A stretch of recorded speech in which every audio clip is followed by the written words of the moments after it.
Il n'y a pas de république possible. Il y a 2 ans que je participe à une campagne où on ne m'a rien demandé. Nous sommes en guerre. On est en train de truquer cette présidentielle. Il n'y aura pas de débat entre tous les candidats. L'homme ou la femme providentielle, ça n'existe pas, et tant mieux. Il est important que chacun puisse dire quel type de relation il veut avoir. Moi, ce que je souhaite, c'est aller plus vite, plus fort et être plus efficace. Les délinquants français en prison, les étrangers dans l'avion. C'est pas ma famille, c'est pas mes collègues, et en plus il y a même des gens que je peux pas voir, je peux pas supporter idéologiquement, je parle, et qu'il était hors de question que je m'affiche là-dedans. Moi, je ne veux dissoudre la France ni dans l'Europe ni dans l'Afrique. L'État sait très bien se tourner vers les maires quand il a besoin de faire fonctionner les choses au plus près de la réalité du terrain. Le réchauffement climatique est le plus grand défi auquel l'humanité est aujourd'hui confrontée. Ma deuxième vraie candidate est Anne Hidalgo. Après avoir travaillé au ministère du Travail, elle entre au Parti Socialiste en 1994 et fait ses premiers pas en politique en 1997 auprès de Martine Aubry, comme conseillère au ministère de l'Emploi. Après 2 autres passages dans des cabinets ministériels, elle se lance comme candidate aux élections des municipales de 2001 dans le 15e arrondissement de Paris. Anne Hidalgo est battue au second tour mais gagne un siège au Conseil de Paris. De plus, Bertrand Delanoë, maire de Paris, en fait aussitôt sa première adjointe. En 2004, elle devient également conseillère régionale d'Île-de-France. Toujours déterminée à conquérir le 15e arrondissement, elle se représente aux élections municipales de 2008. Elle améliore largement son score de 2001, mais échoue malgré tout. Elle conserve néanmoins son siège au Conseil de Paris et sa place de première adjointe. En septembre 2012, elle annonce sa décision de briguer la succession de Bertrand Delanoë au municipal de mars 2014 à Paris. Elle remporte la victoire face à Nathalie Kosciusko-Morizet le 30 mars 2014 et devient ainsi la première femme maire de Paris. Le 28 juin 2020, elle est élue pour un second mandat à la mairie de Paris. Le 12 septembre 2021, elle annonce sa candidature à l'élection présidentielle de 2022 depuis Rouen. Elle représente donc le Parti Socialiste à l'élection présidentielle. En début mars, elle effectue un meeting à Rennes, berceau du socialisme. 1 heure avant le meeting, nous avons pu interroger des militants socialistes. Est-ce que vous pouvez vous présenter déjà ? Oui, donc moi c'est Clément Trian, du coup j'ai 21 ans, et du coup je suis en licence 3 d'administration économique et sociale et je suis au Parti Socialiste depuis maintenant 1 an. Alexis Bouchard, j'ai 20 ans, je suis le coordinateur des jeunes socialistes d'Ille-et-Vilaine et adhérent au Parti Socialiste depuis maintenant plus de 2 ans et c'est ma première campagne présidentielle et c'est avec fierté que je m'engage aujourd'hui avec Anne Hidalgo. Je m'appelle Solène Alou, j'ai 42 ans et je suis adhérente du Parti Socialiste depuis 2 ans. Pourquoi soutenir Hidalgo ?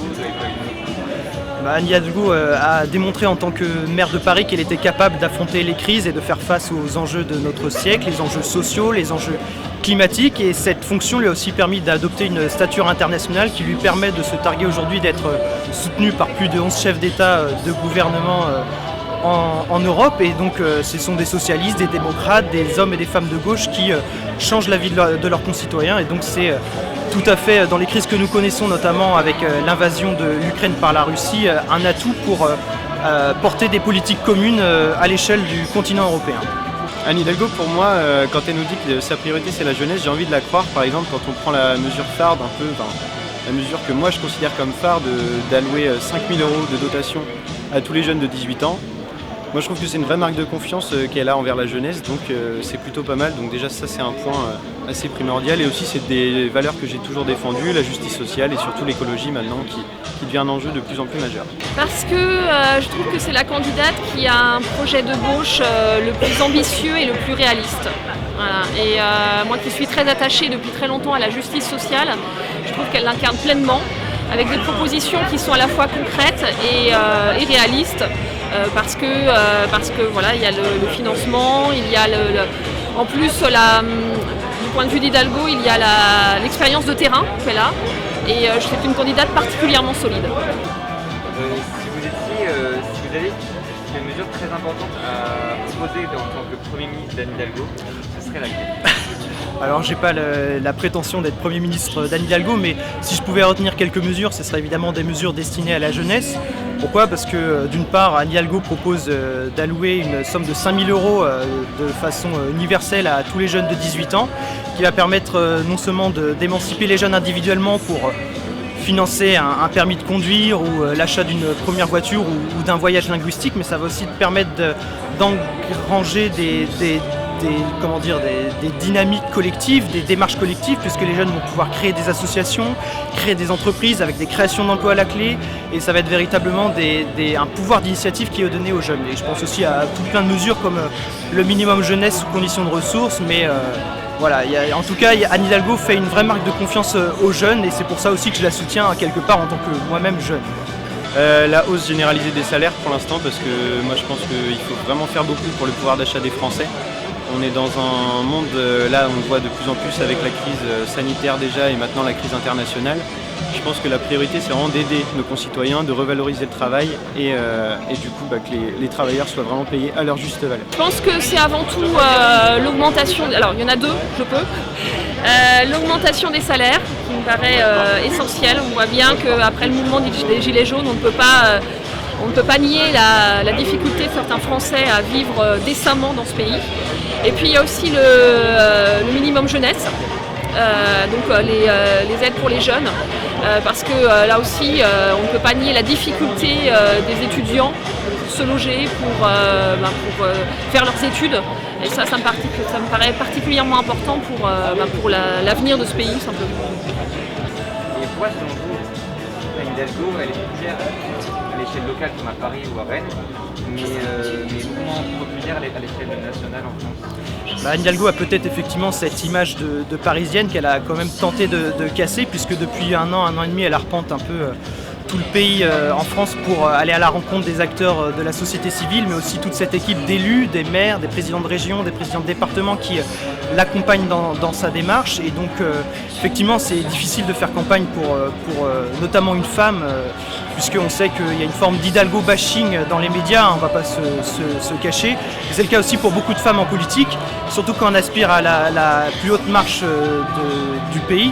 Mais voilà, nous on tient bon, on tient à la barre, et c'est ce que j'aime beaucoup chez elle aussi, c'est son courage et sa détermination à porter des valeurs, à porter notre drapeau, celui du Parti Socialiste, parce qu'on a une grande histoire aussi à gauche, nous avons porté les plus grandes mesures sociales et sociétales pour notre pays, donc elle mérite tellement de reconnaissance aujourd'hui que voilà.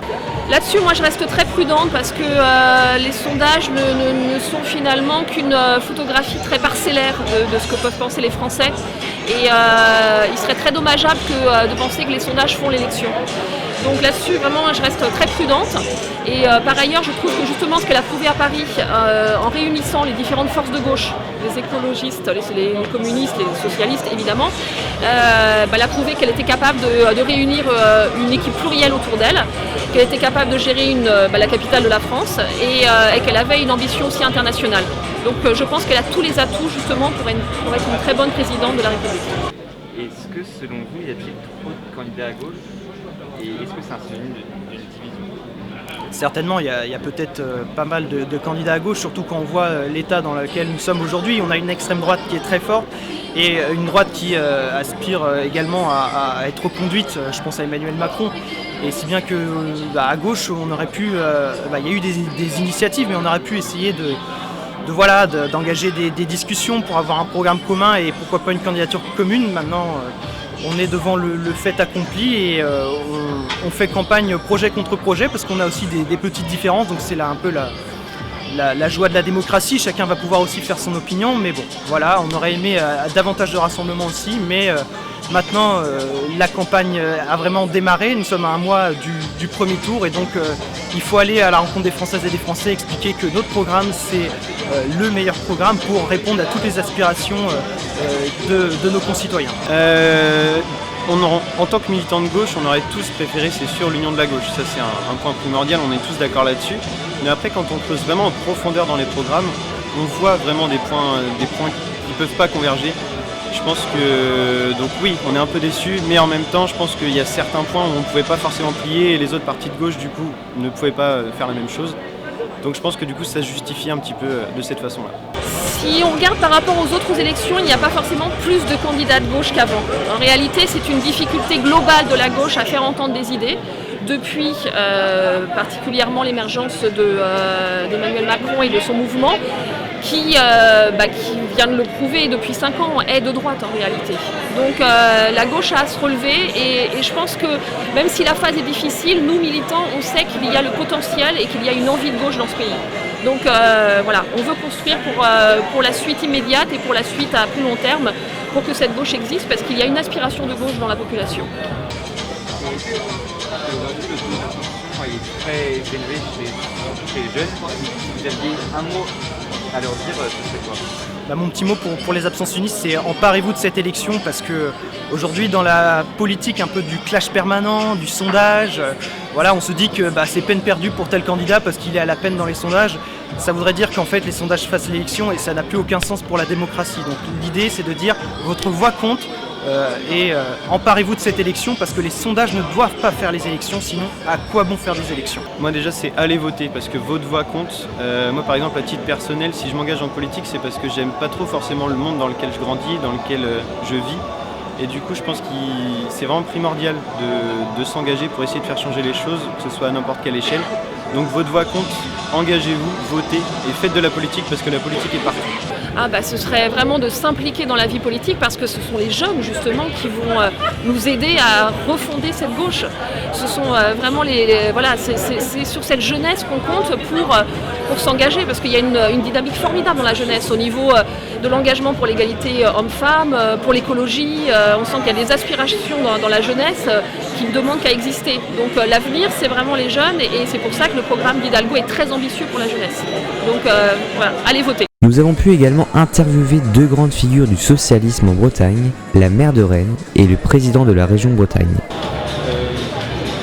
Pourquoi pour vous c'est important que Anne Hidalgo vienne à Rennes aujourd'hui ? La campagne présidentielle, c'est quelque chose d'important, c'est le moment démocratique le plus important dans notre pays et il faut que le débat puisse avoir lieu, que les idées puissent se confronter, que chacun puisse, en fonction de projets, de propositions, de programmes, faire son choix, parce qu'il y a encore beaucoup de gens qui sont indécis. Il y a sans doute des millions de Français qui s'intéressent de près ou de loin à cette élection, mais qui n'ont pas fait leur choix. Et moi, je crois véritablement que la démocratie, c'est le moment du choix et ça doit se faire sur des propositions. Alors, aller à la rencontre d'Anne Hidalgo, c'est entendre ce qu'elle propose pour le climat, pour la justice sociale, pour la démocratie, pour la jeunesse. Pourquoi, selon vous, en tant que président de région, c'est important qu'Anne Hidalgo vienne en Bretagne aujourd'hui à Rennes ? Parce que la Bretagne a le cœur à gauche, parce que la Bretagne a une ambition de participer au débat national et parce que cette Bretagne, elle a toujours mené des conquêtes pour travailler au progrès social, à la justice sociale, travailler au débat pour construire la France de demain, travailler au débat pour fabriquer l'Union européenne de demain. Et donc ce moment est un moment de rassemblement important. Selon vous, elle est populaire à l'échelle locale comme à Rennes ou à Paris, mais pas à l'échelle nationale avec les 20 mouvements. Cette campagne est un peu bizarre. Il y a d'abord eu ces vagues successives de Covid-19 et c'est pas complètement derrière nous. Aujourd'hui, évidemment, il y a une situation internationale avec cette guerre en Ukraine et on a l'impression que le débat, projet contre projet, il a encore du mal à s'installer, mais il reste des semaines pour ça. Je ne sais pas expliquer cela. Il y a certainement un travail que nous avons à conduire pour que nous, socialistes, sociodémocrates, on réexplique le projet, l'ambition qu'on a pour le pays. Il y a notre ligne tous, collectivement, le travail que l'on réalise pour le faire. Et puis il y a notre candidate, avec effectivement, dans la période, des débats qui s'entrechoquent, des images qui se superposent et qui certainement brouillent certains messages. De rien, à très bientôt. Après que la salle a été remplie, le meeting a pu enfin commencer. Le Parti socialiste.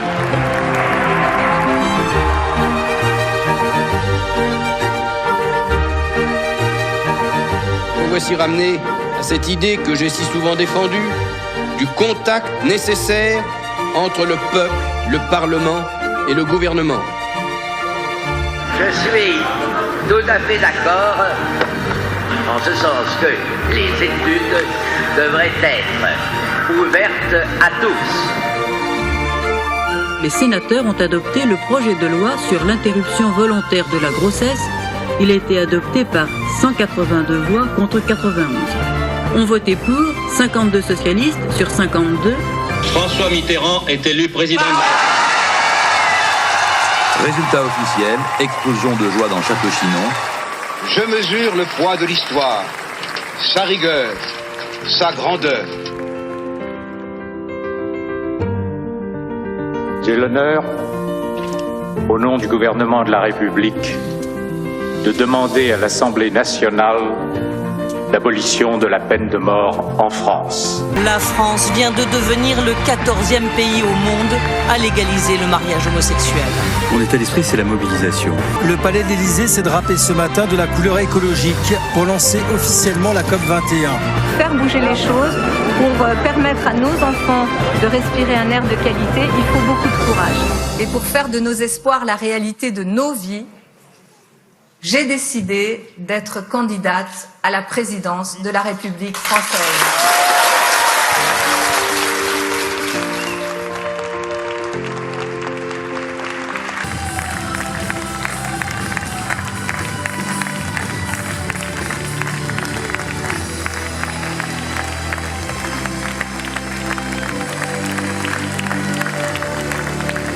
Plusieurs personnalités, dont ceux que j'ai interviewés, ont défilé pour introduire Anne Hidalgo. L'exercice vertical du pouvoir, auquel nous assistons depuis 5 ans, a fragilisé encore un peu plus notre démocratie. Il a aussi accentué la défiance de nos concitoyennes et concitoyens à l'égard de la politique, à l'égard des élus. Oui, les Françaises et les Français méritent mieux qu'une démocratie épuisée par les provocations d'un président qui ne les comprend pas. Il faut bien se rendre compte qu'une des premières conséquences du réchauffement climatique, c'est le risque d'accroissement des inégalités. Et bien sûr, il faut en prendre la mesure.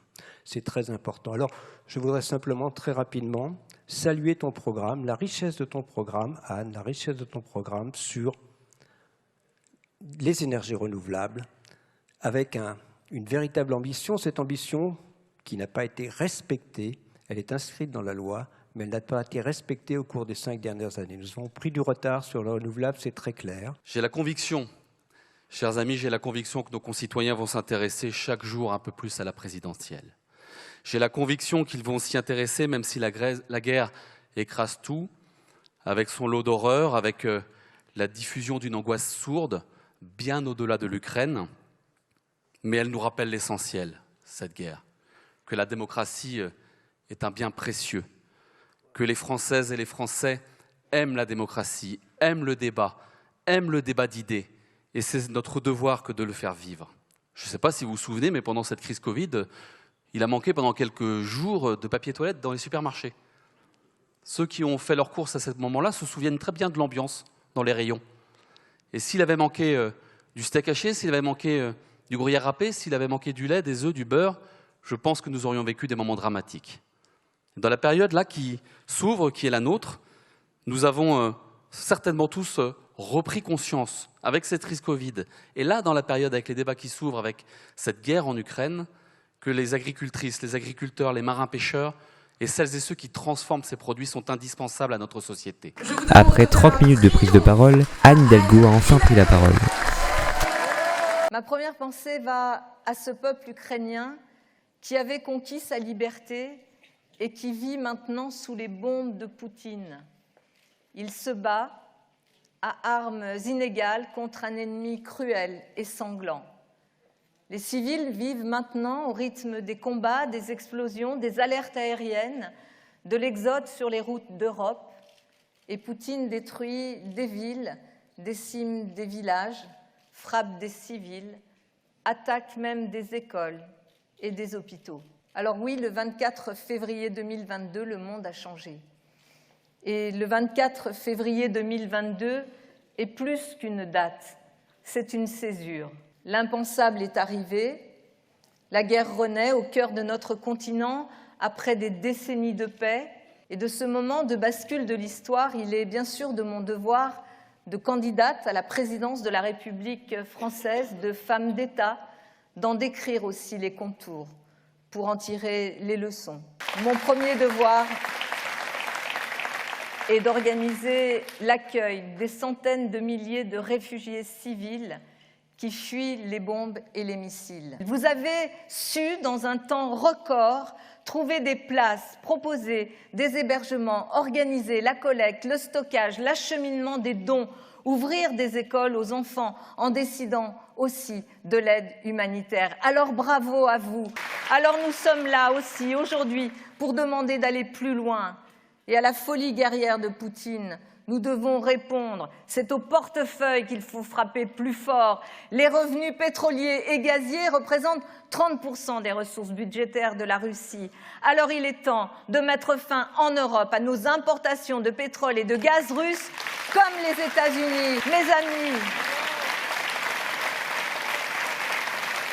nous ne combattons pas le peuple russe, avec qui nous voulons entretenir nos anciens liens d'amitié scellés au cours de ces 2 dernières grandes guerres du XXe siècle. Nous combattons Poutine, cet apprenti star qui défigure la Russie, qui la tyrannise. Je serai tout autant inflexible dans la défense des peuples libres à travers le monde contre le terrorisme ou l'impérialisme autoritaire pour prévenir cette immense régression que serait la progression archaïque des tyrannies de la planète contre les démocraties.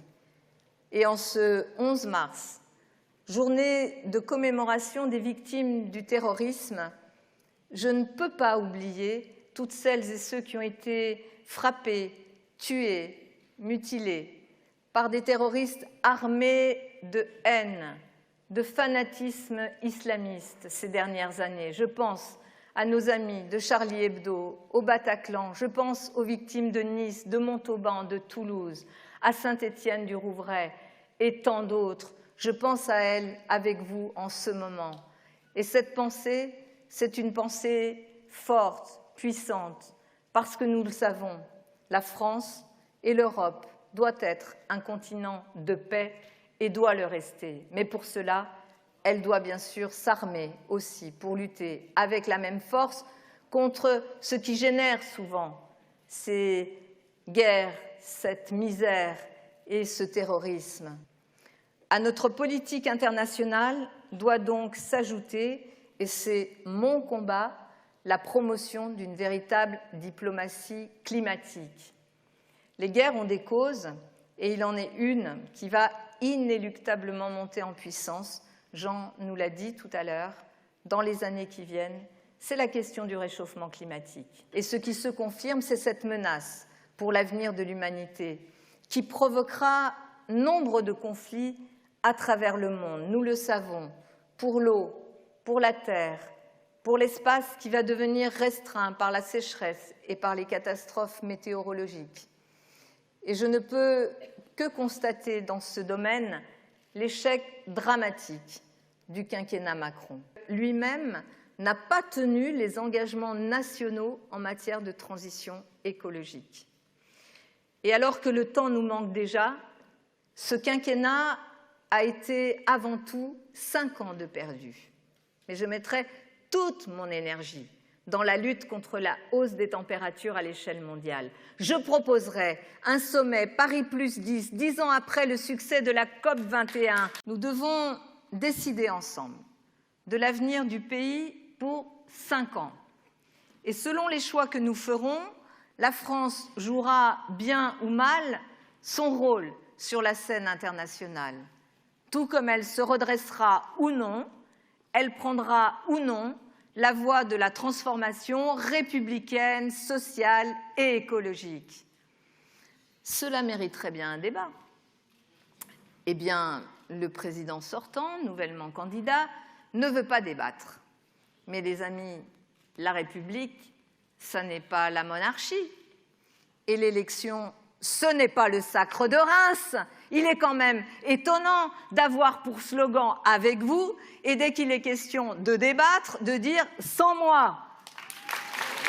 Nous préserverons l'âge de la retraite. Ce sera 62 ans, pas une année de plus. Et nous permettrons des départs anticipés. en reprenant les critères de pénibilité qu'Emmanuel Macron avait supprimés parce que c'était trop pour les plus fragiles. Vous imaginez?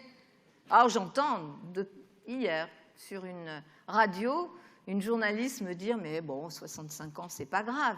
C'est vrai, pour ceux qui ont un travail très intéressant, qui ont commencé assez tard dans la vie professionnelle, qui ont un très bon salaire, c'est vrai que 65 ans, c'est pas forcément pour eux un problème. Mais nous pensons à tous les autres. Je le sais, moi j'ai vu mes deux oncles mourir à 60 ans, juste après leur départ à la retraite. Je les ai vus mourir par l'usure, par l'amiante. Vous croyez que c'est ça que nous, femmes et hommes de gauche, pouvons laisser passer? Ce combat sur les retraites est un combat non seulement pour la justice, c'est le combat de la justice. Mais c'est vrai, quand on se dit ni de droite ni de gauche, nous le savons, c'est de droite et de droite. Voilà pourquoi, quand j'ai appris que le président sortant envoyait une lettre aux Français, j'ai pensé tout de suite qu'il s'agissait peut-être d'une lettre d'excuse. Alors non, mes amis, cet avenir-là n'est absolument pas désirable.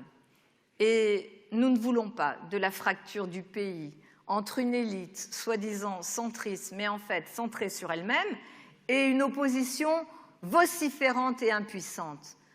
Alors oui, mes amis, il est temps de changer de politique et il est temps de changer de majorité. Et il est temps pour la France de changer d'avenir. Algorithme qu'on appelle Parcoursup et qui inflige à nos jeunes, à leurs familles, l'anxiété d'une sélection totalement impersonnelle et inhumaine. Je supprimerai Parcoursup. Et changer d'avenir, c'est aussi instaurer enfin l'égalité des salaires entre les femmes et les hommes pour qu'il soit mis fin à cette inéquité qui défigure notre idéal de justice. C'est le droit aussi à la sécurité avec plus de policiers sur le terrain, plus de moyens sur la justice, chère Marie-Lise.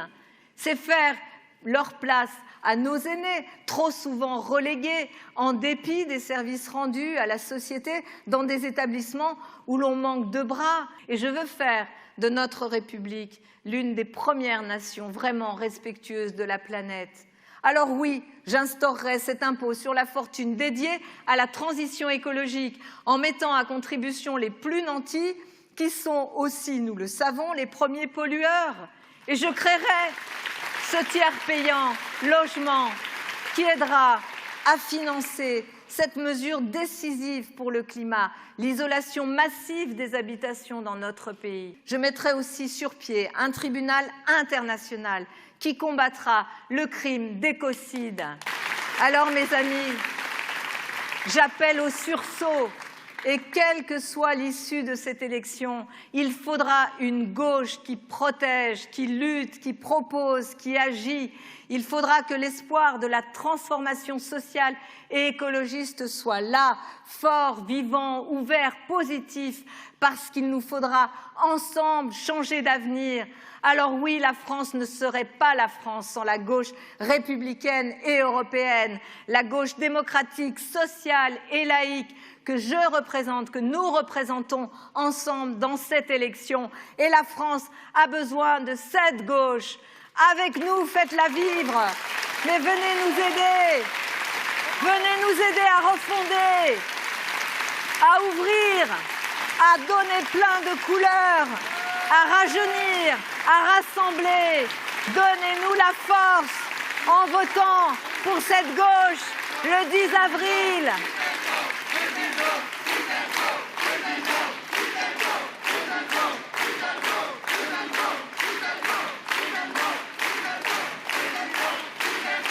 Venez, venez, nous vous accueillons avec chaleur, avec générosité. Alors oui, plus que jamais, mobilisons-nous, car comme le disait Jaurès, l'histoire enseigne aux hommes la difficulté des grandes tâches, mais elle justifie l'invincible espoir. Ensemble, Nous, la gauche européenne, républicaine et sociale, nous pouvons faire gagner la France. Ensemble, écrivons une nouvelle page de notre histoire. Ensemble, nous avons ouvert un nouvel espoir que rien n'arrêtera. Ensemble, changeons d'avenir. Vive la République et vive la France!